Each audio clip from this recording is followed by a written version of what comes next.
Good morning, everybody. Thank you very much for joining me.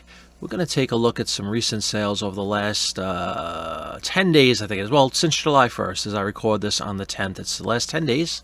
And we're going to start off with some postcard sales. This first one, $25 on this real photo postcard from a town called Sherman Mills, Maine. It's a dam.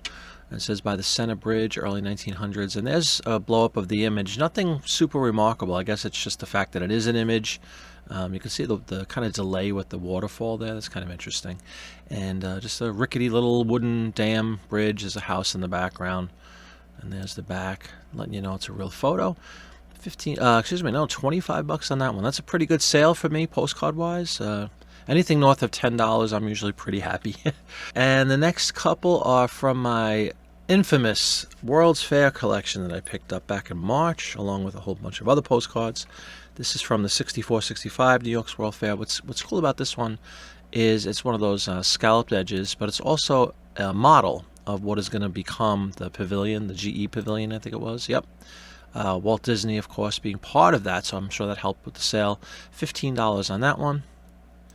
And then the same lady bought this one. It's the same view, essentially, but at nighttime, and this one sold for $8. So the two together, we had 15 and 8, so about $22, $23 combined on those two cards right there. And here's the last of the World's Fair cards I wanted to show off. This is from the 1939 New York World's Fair. It's a linen card, and it's one of many that I have with this Billy Rose. It's called the Aquacade Grand Stage. There's a blow-up of it. It looks to have been a very popular destination during that fair because I have a whole bunch of cards from it.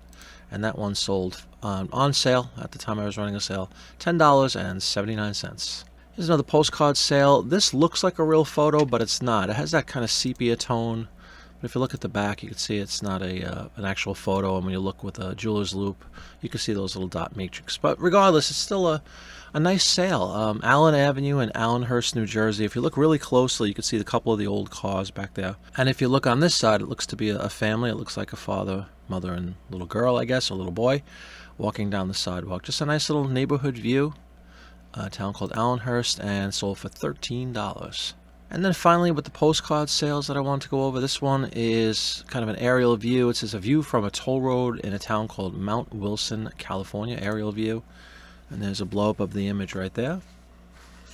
I guess this is the roadway down here. It looks like that might be a car. It's hard to tell. But just kind of a landscape view with the mountains and all. Nice one there. $10 on that one. All right, over to some print ads now.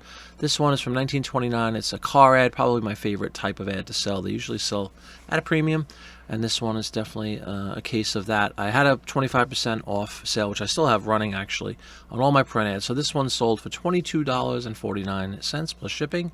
It is, again, 1929 Ford Coupe. You can see it's billed as a splendid car for the busy mother. There we go with the blow-up. Nice one right there, kind of illustration, but nicely painted, nicely done. $22.49. All right, and the next ad, also a 1929 ad and also an automobile ad. This one is called the Hupmobile. I have two of these, actually, because I had one and two different issues of magazines from the same year. But this one sold with that 25% off sale going, $18.74. There's a blow-up of this one. Kind of odd-looking thing. You got a horse, obviously, and a guy on a horse. You could say, her frock by Worth, her car by Hupmobile. And this is supposed to represent the Prince of Wales driving by. And now the next ad is from 1918.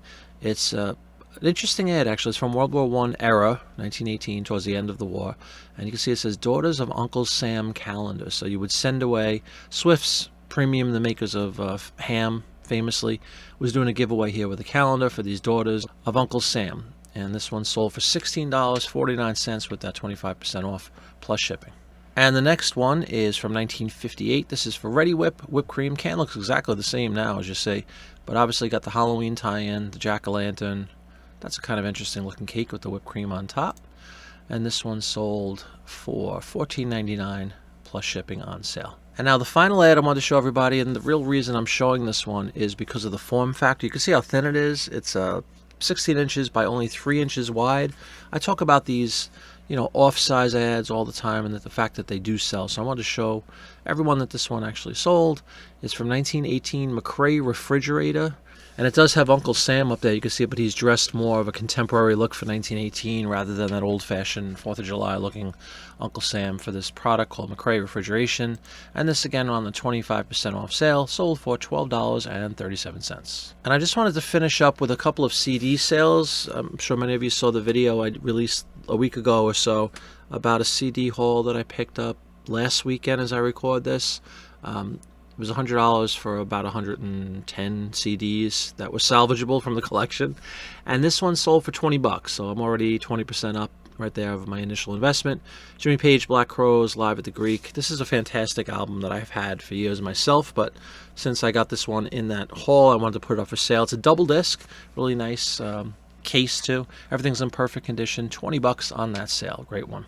The next two are also from that haul. This one sold for $7. It's Red Hot Chili Peppers, self-titled, from 1993. And then rounding it up, an album nobody owns, of course, or even knew existed. Debbie Gibson, Trying to Be Cool, 1997. $9 on that sale, that CD. So between the three of them, we got 20, 7, and 9, so 36. You figure with fees, at least $30 back from my $100 investment. And I've only listed about 40 of the discs, I think, so far. So we have 3 sales already in the bank, and all of them significantly higher than my dollar investment. Thank you very much for joining me today, everybody. I appreciate it. And if you haven't yet subscribed, I'd be honored if you would consider joining the channel. We do live shows usually, although right now I'm in a very busy schedule with my other career, which is a musician. We're doing a lot of concerts in the summertime, but usually we do at least 2 live shows a week, Monday and Friday, and we do live listing shows. So it'd be a pleasure to have you. If you consider joining, please do so. Leave a thumbs up for the video, and I will catch everybody on the next one. Thank you very much, guys. Bye-bye.